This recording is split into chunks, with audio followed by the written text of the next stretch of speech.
Karena kalau terus terang Ustaz, saya juga mendapat pengalaman pribadi yang tidak enak waktu saya masih kecil di masjid juga, yang membuat saya pada saat itu tidak mau lagi ke masjid Ustaz.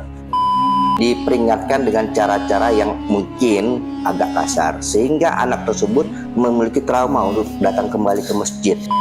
Nah, ini ada kalimat dari Sultan Al-Fatih ya.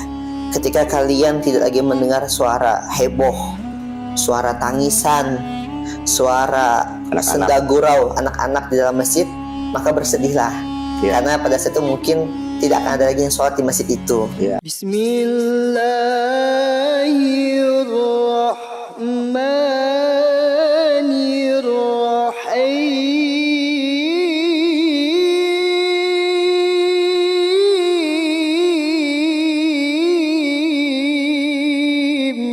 Gitu kan. Ini bicaranya harus dua sisi Bang. Kalau yang ini ya, faktanya memang ada. Ya. Tapi dua sisi juga harus bicara gitu. Jadi saya tuh pernah dengar Ustaz Abdul Somad kalau tak salah ya. Jadi beliau bilang anak yang bisa diajak ke masjid adalah anak yang harusnya udah bisa diajak ngobrol gitu. Diajak ngobrol tuh misalnya gini, sayang kamu nanti sholat ya, jangan main-main ya gitu. Itu kan kita bisa ajak ngobrol kan, bener ya. Betul. Tapi beda kalau anak yang kita ajak misalnya masih 3 tahun lagi aktif-aktif ya segala macam. Sebenarnya positif juga dia bisa ngeliat orang sholat, tapi sisi yang lain ya pernah kejadian sama anak-anak sendiri Bang. Kan kalau kita sebuah masjid yang saya dulu khidmat gitu ya, itu kan masjid yang sangat ramah anak-anak. Jadi kejadian anak saya sendiri dan itu ke saya juga gitu loh. Bahayanya untuk anak-anak yang dia belum bisa diajak ngobrol, ketika ke masjid dia kan main. Iya. Main nih, dah main. Nah yang kita takutnya ini ada tangga. Jatuh. Ya anak saya jatuh salah dia sendiri gitu. Maksudnya dia lompat-lompat jatuh gitu loh. Akhirnya kan ya siapa mau kita salahin? Orang tuanya dong. Saya yang salah gitu. Yang pertama. Yang kedua pernah juga. Jadi saya lagi sujud, tiba-tiba anak saya naik gitu Bang ke pundak, ke leher ya. Kita lagi sujud nih. Di punggung, tiba-tiba dia naik gitu. Kan dalam posisi kita nggak siap tuh megangin anak tuh. Jatuh. Ini bahaya juga gitu loh. Satu sisi saya bawa anak saya ke masjid. Dari usia 2 tahun saya sudah bawa. Tapi tadi pengalaman-pengalaman itu tuh menurut saya juga ini kita bisa berbeda pendapat tentang ini. Tapi kan ini kan maksud saya cerita pengalaman ya. Jadi memang kalau bawa anak yang masih sering main segala macam, kecuali mungkin kita bawa yang bisa ngawasinya. Maksudnya gini, dia kan bakal manjat sana sini. Belum kalau dia manjat di rak Quran, tiba-tiba kok jatuh tertimpa, siapa mau disalahin? Mungkin satu sisi ini juga harus ada bawa orang yang menemaninya kan. Satu sisi juga harus jadi pencegahan kan mencegah lebih baik ya. Anak saya kemarin waktu jatuh dari tangga Bang, itu kaki geser Bang, siapa yang mau salahin coba? Gitu. Saya setuju dengan pendapat antum ya. Ketika anak di bawah 5 tahun ya yang masih belum bisa kenapa gitu. Ada juga sih anak yang 3 tahun tapi dia bisa intinya gini, bisa diajak ngobrol, bisa diarahkan. Setidaknya kita membawa pendamping ya. Atau kalau nggak bisa diarahkan, ada pendampingnya. Mungkin kita punya abangnya yang udah besar yang bisa jaga gitu. Karena bahaya. Betul. Bahaya. Pernah juga mungkin nabrak kaca lagi lari, popo kaca gitu. Ya, bisa aja tuh terjadi kan? Bisa. Terus mau nyalahin siapa? Punya anak di bawah 5 tahun, nah itu ada case-case tertentu. Ada case tertentu, tapi dengan anak yang di atas umur 5 tahun yang sudah kadang-kadang yang usia SD atau usia nanggung nih SMP, kadang-kadang kan menimbulkan suara kegaduhan ya. Iya. Nah, ini ada kalimat dari Sultan Al-Fatih ya. Ketika kalian tidak lagi mendengar suara heboh, suara tangisan, suara senda gurau anak-anak di dalam masjid, maka bersedihlah. Karena pada saat itu mungkin tidak akan ada lagi yang sholat di masjid itu. Nah, ini juga satu sisi tadi saya bilang ya, dari sisi orang tua, hati-hati juga anak-anak jangan mentang-mentang ada bahasa tadi kalimat Sultan Al-Fatih bahwa anak-anak terus nggak dijaga gitu. Itu hati-hati juga. Berarti itu orang tua yang tidak bertanggung jawab gitu ya. Hati-hati juga. Tapi dari sisi DKM ada juga nih perintahnya bahwa ramai kan masjid anak-anak gitu. Nah mungkin dibuatlah masjid itu yang dia ramah untuk anak-anak. Tapi tetap dalam pengawasan yang ketat. Karena nama anak-anak Bang. Berarti DKM juga harus mempunyai ini dong ya, memiliki marbot ya khusus jika ada anak-anak datang, Ideal. harus bagaimana memperlakukan sang anak-anak istimewa ini kan. Betul. Karena kalau terus terang Ustaz, saya juga mendapat pengalaman pribadi yang tidak enak waktu saya masih kecil di masjid juga, yang membuat saya pada saat itu tidak mau lagi ke masjid, Ustaz. Fungsi masjid sendiri adalah masjid yang sebenarnya dia itu, saya ada baca bukunya Bang, 3 hari bangun masjid dari Masjid Muslim United. Jadi bagus banget. Ternyata ada 25 fungsi masjid. 25 fungsi masjid. Jadi kalimat dilarang tidur di masjid, betul, itu kan berdampak nanti bisa ngiler lah, bau lah pas lagi sholat. Yeah. Tapi sebenarnya masjid itu bisa di tempat istirahat. Nah ini kerjasama aja sebenarnya DKM mungkin dengan ya pihak-pihak terkait. Karena saya pernah datang ke sebuah masjid di Seragen, Masjid Al-Falah namanya. Itu bagus banget. Jadi dia menyediakan kayak ranjang-ranjang gitu loh Bang. Oh. Jadi di halaman masjidnya itu, di teras masjid itu, jadi kayak ada ranjang kapsul gitu modelnya. Jadi satu ranjang tuh 9 kasur. Jadi kebayang ya, ada besi yang dibangun memang, lalu ada kayak kapsul gitu, 1 kasur, 2 kasur, 3 kasur gitu, total 9. Jadi kayak tiga tingkat gitu, 3 tingkat, satu tingkatnya 3 kasur gitu. Jadi kalau ada orang musafir yang mau istirahat, Kelelahan bisa tidur di situ. bisa tidur di situ. Tapi itu nggak di dalam masjid, Di luar dari area orang sholat ya. jauh di teras. Oh, di teras. Kan masjidnya besar. Tapi nih. masih dari termasuk kawasan masjid kan? Teras masjid lah. Iya. Dan tuh dibebaskan mandi, bebas mandi sepuasnya, bebersih. Intinya itu masjid ramah musafir.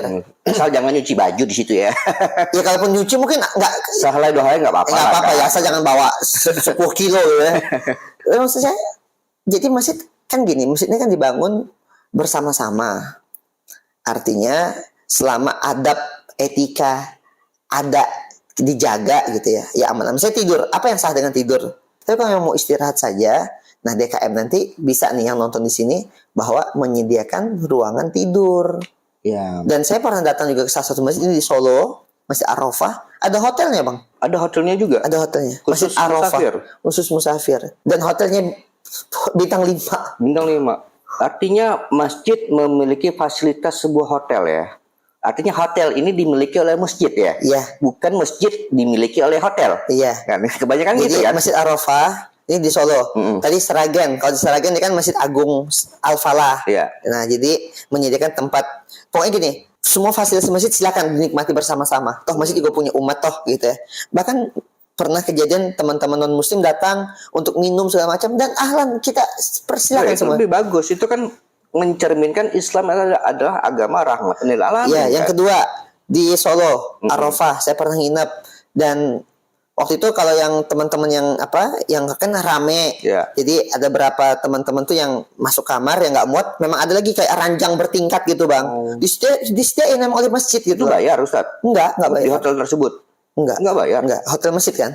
Dan bahkan si Arafah ini punya ini juga, punya restoran. Jadi yang tamu nginep di situ, dia bebas makan. Dan ditanya, kamar berapa? Kamar sekian. Ya Pak, Bapak mau pilih yang mana? Ini nanti kami antar ke kamar. Oh begitu ya? Wah dahsyat kan?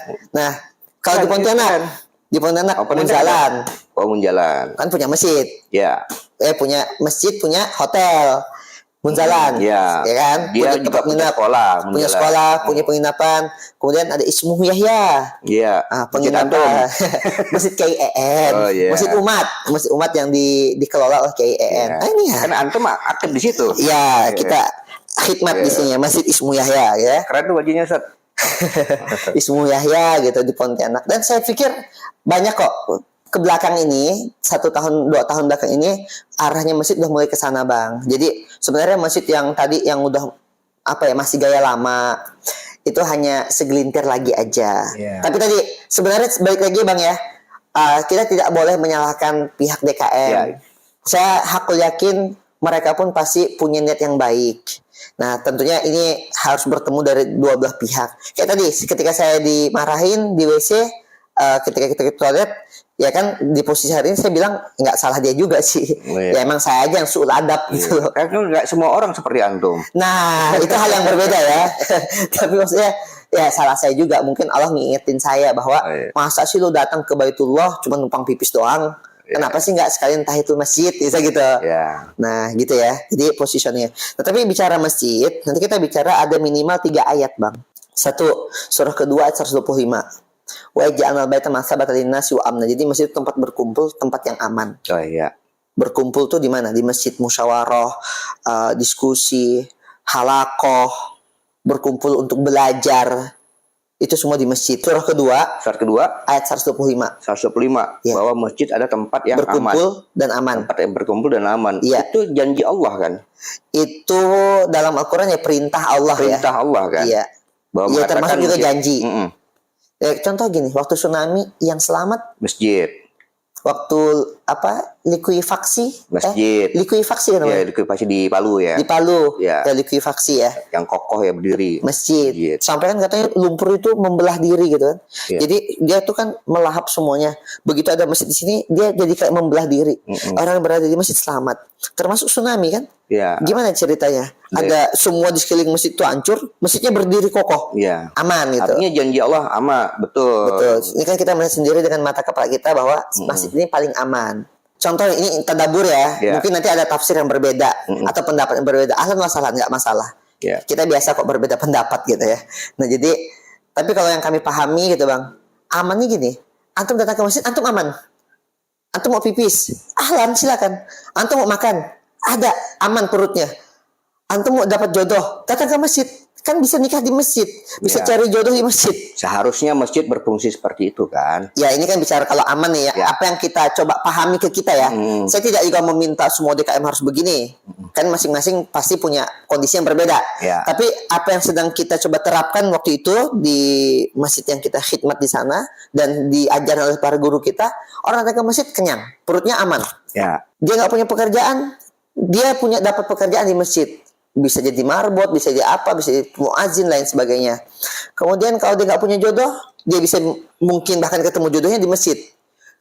Kemudian dia bisa menikah, dia nggak punya uang untuk pernikahan, gedung mahal segala macam. Bisa di masjid. Bisa nikah di masjid, lebih terasa vibes-nya, berkahnya, benar. Kemudian apa lagi? Oh, dia nggak sekolah. Harusnya nggak ada anak di Indonesia yang tidak sekolah atau yang putus sekolah, nggak ada. Karena kan gedung. Karena masjid ini kan bisa dipakai untuk tempat pembelajaran sebenarnya. Harusnya ya. Ya maksudnya tadi tuh bicara masjid itu ada 25 fungsi masjid gitu, banyak gitu. Jadi tempat pembelajaran. Dan sampai hari ini kalau kita datang ke Nabawi, kita ketemu kok ada halakoh Quran di Masjid Nabawi itu. Dan maksud saya bahwa masjid itu bukan hanya 5 waktu sholat gitu loh. Ya, yang salah satu yang paling utama kan 5 waktu sholat, kita sholat berjamaah di masjid. Tapi masjid ini dengan yang banyaknya ini seberapa juta masjid kali, saya nggak tahu ya. Yeah. Saya nggak tahu jumlah masjid Indonesia ada berapa.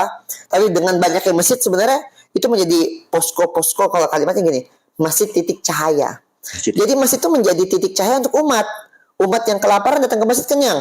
Kenapa? Kan dia ada mungkin masjid punya uang zakat ya yang bisa dibagikan ke fakir miskin Ya. gitu loh. Yang atau asnaf zakat gitu ya. Donasi infak yang masuk Infak yang masuk, kotak amal masjid. kotak amal masjid. Jadi bukan hanya sekedar merenovasi bangunannya, tapi nanti kita akan jatuhnya merenovasi manusianya. Masyarakat sekitarnya. Mari kita bangun manusianya, karena manusianya akan membangun masjidnya. Iya betul. Nah gitu loh konsepnya. Jadi sehingga ini bicara ideal ya, sekali lagi tentunya kita pun jauh dari keidealan. Maksudnya kalau bicara idealnya seperti itu. Nah dan ini yang coba diterapkan oleh para guru-guru kita. Ada di Ismu Yahya, ada di Munzalan. Kalau di Yogyakarta ada Masjid Jogokarian. Iya. Benar ya? Jadi ini yang sedang arahnya sekarang bagus bang, arahnya ke sana gitu. Nah jadi berkumpul dan aman. Jadi kalau mau musyawarah segala macam, antum kalau datang ke venue selain masjid kan antum bayar mahal segala macam, per pack hitungannya. Ya kalau di masjid kan bisa lebih hemat, dan kalau mau infak itu untuk pembangunan masjid, untuk operasional masjid infak lagi. juga si kelasnya kan. Si ikhlasnya, sesuai atau mungkin infak terbaik bisa gitu ya. infak terbaik misalnya. Hitung aja misalnya kalau satu packnya 100.000, antum infak ke masjid 100.000 per orang. Antum lagi rapat di situ total 100 orang, berarti ada 10 juta. Itu kan untuk masjid. Iya. Jadi yang kaya makmur masjidnya, masjid yang makmur ini memakmurkan lagi warga yang ada di lingkungan ini, berkumpul dan aman. Surah yang kedua, surah 17 ayat 1. Barokna haulahu, keberkahan untuk sekitarnya. Jadi aman, berkumpul dan aman, bagian di dalam. Lalu yang keluar gimana di luar nih? Yang lingkaran masjid nih, radius 10 Juga dapat km keberkahan juga dong ya. harus dapat keberkahan. Iya. Maka guru-guru kita bilang begini, masjid potong daging kurban nih. Terus ternyata di sekelilingnya banyak teman-teman yang non muslim, ya. Lalu kan ada pertanyaan dari para santri waktu itu, Ustadz, apakah tetangga kita yang non muslim kita beri? Oh itu mah gak usah ditanya, gitu. Kasih. Baraknahullahu, berkah untuk semuanya, kasih. Karena ada yang berpendapat nggak usah dikasih tuh, Ustaz.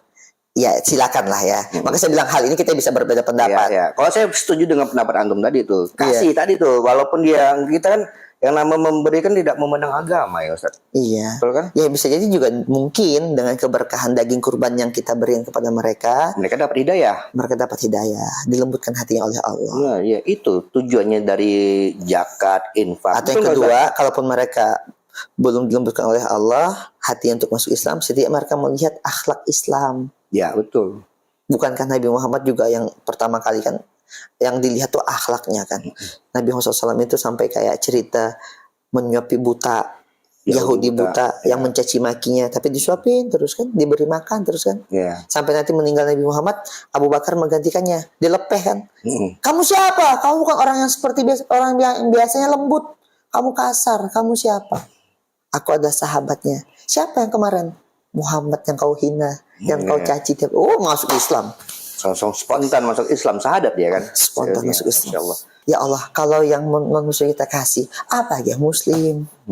Gitu loh. Tapi mari tidak usah didebatkan hal ini. Ini kan bentuk dari akhlak. Dan ini ajaran para guru kami, guru kita di Pontianak.